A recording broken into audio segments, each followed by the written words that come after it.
Hey, what's going on, everybody, and welcome to another episode of Music Culture Daily. I am your host, Maurice. Please take the time to like, comment, and subscribe to the channel and hit the bell for notifications. It's Sunday, so I'm coming to you again with another installment, another episode of my weekly album rotation. This is my weekly album playlist, the albums that I listened to during this past week. First up, on Sunday, I took it back to 1995 and I was listening to D'Angelo's debut album entitled Brown Sugar. This album right here is a great album, classic album, critically acclaimed album that was released back in 1995 on July 3rd. This album saw the release of 4 singles. The first single, being entitled Brown Sugar, was released on June 13th, 1995. The second single, Cruising, was released on December 5th, 1995. And the third single, one of my favorite singles, was released on March 5th, 1996. And the fourth and final single was entitled Me and Those Dreaming Eyes of Mine, was released in 1996 as well. This album right here is a great album. It sold, I think it went double platinum. It sold 300,000 copies within its first few months. I think a couple of months, like 2 months, it sold like 300,000 copies. So that was, it's a great feat, especially during that time when album sales really mattered during that time. This album debuted at number 6 on the top Billboard R&B album charts. It spent 65 weeks on the Billboard 200 charts.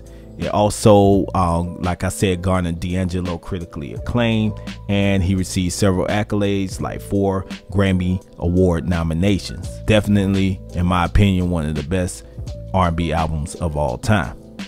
All right, so moving right along, on Monday, Memorial Day, I went back and listened to Kanye West's debut album entitled The Dropout. The College Dropout. Kanye West's debut album entitled The College Dropout. Excuse me. Like I said, this is Kanye West's first studio album. It's his debut album. By this time, he was a well-known producer, mainly for Rockefeller Records. He was coming off of producing the critically acclaimed The Blueprint album for Jay-Z. He was producing for a lot of artists at that time. So this right here is his first crack at superstardom. So this is Kanye West's first studio album. This is a great album. This is a classic. Right here, this album had 5 singles was released from this album. The first single was entitled Through the Wire, was released on September 30th, 2003.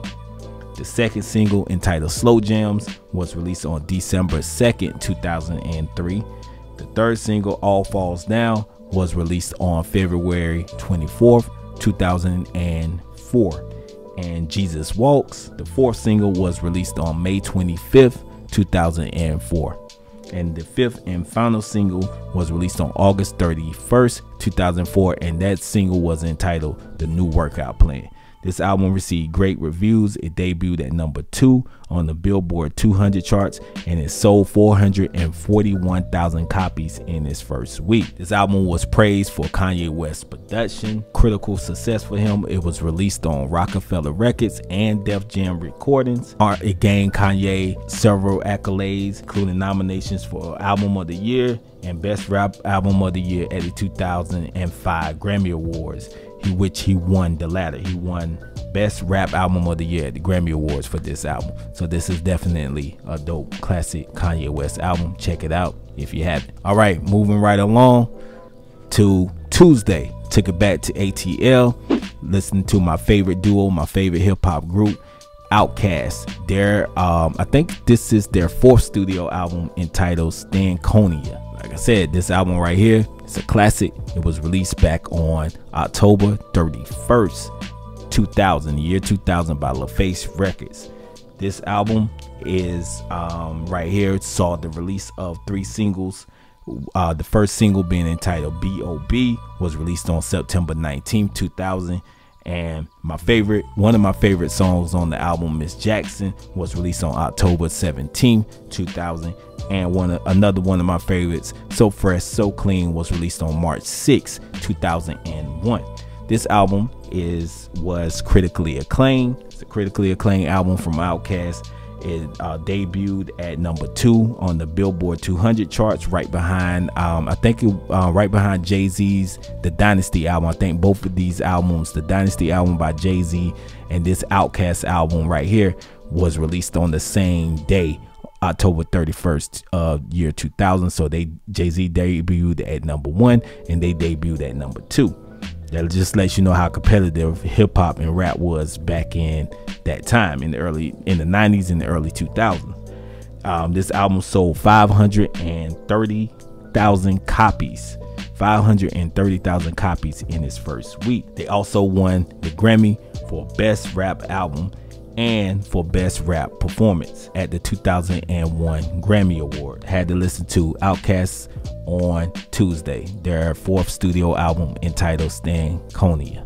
To Wednesday, I have to do a full review on this album right here, but I was listening to the legendary Roots Crew out of Philadelphia. This is their this is their 4th studio album as well. This album right here is entitled Things Fall Apart. This album was released by MCA Records and was released on February the 23rd, 1999. This album saw the release of just only 2 singles. The classic single You Got Me featuring Erykah Badu was released on January 22nd, 1999, and the second and final single off this album was entitled The Movement, was released in 1999 as well. This album saw critically acclaim. It sold about 500,000 copies within its first couple of months. It also, I think this album right here was nominated for a Grammy, the album, but it lost to Eminem at the Grammys. Eminem won it for the Real Slim Shady LP. Since then, since 1999, this album has been certified platinum. So that's pretty much what I have to say about this. I'm gonna do a full video review on this album and the legendary Roots Crew. So this is what I listened to on Wednesday. And on Thursday, I bought it back and I was listening to Jay-Z's 5th studio album right here. This album is entitled Jay-Z Volume 3, Hard Life and Times of S.Carter. This is Jay-Z's 4th studio album right here, entitled Volume 3, Life and Times of S.Carter. This album was released on December 28th, 1999. This album had production from Swizz Beatz, Timbaland, K-Rob, DJ Clue, Rock Wilder, DJ Premier, and Gotti, among others. This album sold 462,000 copies in its first week, and it debuted at number 1 on the Billboard 200 charts.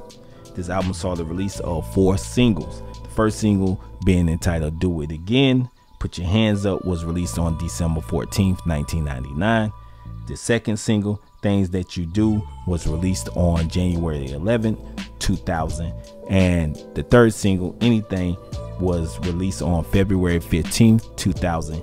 And the fourth and final single off this album was entitled We All Know, one of the most successful Jay-Z singles ever. Everybody knows this song, was entitled Big Pimpin', featuring UGK, produced by Timbaland, was released on April the 11th, 2000. So like I said, this is what I was listening to on Thursday. Then on Friday, I went back to listen to the Lox and their second album, their first album on the Rough Riders, right after they left Bad Boy Records. This album right here is entitled We Are the Streets. This album was released back on January 25th, 2000. This album was primarily produced by in-house Rough Riders producer Swizz Beatz. This album was a success. What more can I say about it? It got great reviews from critics. It was a dope album. It only had 2 singles on this album, which were entitled Wild Out, which was produced by Swizz Beatz, and Ride or Die Bitch, which was produced by Timbaland. Like I said, this album featured guest appearances from Eve, Drag On, Switch Beats was on the song on the chorus as well. Didn't feature a lot of guest appearances outside, you know, some members of the Rough Riders and everything like that. So that's pretty much what I was listening to on Friday. I was listening to the Lot's second album, We Are the Streets, their first album on Rough Riders. And on Saturday, I didn't really listen to anything on Saturday, so I don't have an album to talk about. I was just listening to a bunch of random music and everything like that while I was out. So pretty much wrapped it up for me to some music from probably, I guess what I would say, from Sunday to Friday. So that pretty much wrapped it up for me for this 5th week installment of my weekly album rotation. This is my playlist. This is what I listen to during the week, the albums that I chose to ride out to vibe to. So in the comments, please let me know what you listen to this week, what albums you listen to, what is on your playlist, what songs that you listen to as well. And, you know, until next time, please continue to keep pushing the culture forward. And like I always say, I'm out. Peace.